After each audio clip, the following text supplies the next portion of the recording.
নতুন চাকরি পেলাম, নতুন আজকে ডিউটিতে আসলাম। আল্লাহ, এই খবরটা আব্বা ফোন দিয়ে কই।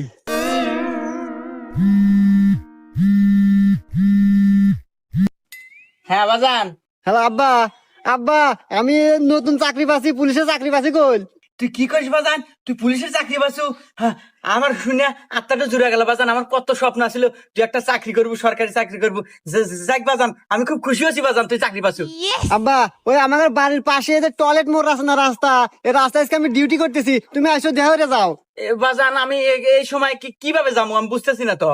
আরে আব্বা, আমার মোটর সাইকেল আছে না, ওই মোটর সাইকেল বাইরে বাইরে টান দিয়ে আসো। এই যে টয়লেট মোড়ের রাস্তা, এই রাস্তায় আসো, দেখা করি, কথা কই তোমাদের। আচ্ছা আচ্ছা বাবা, ঠিক আছে, আমি এখনই আসতেছি। বাজান আয়, আমার বুকে আয়।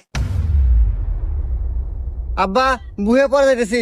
তুমি মোটর সাইকেল নিয়ে পারাইছো, তোমার মাথায় হেলমেট নাই, 500 টাকা জরিমানা দাও।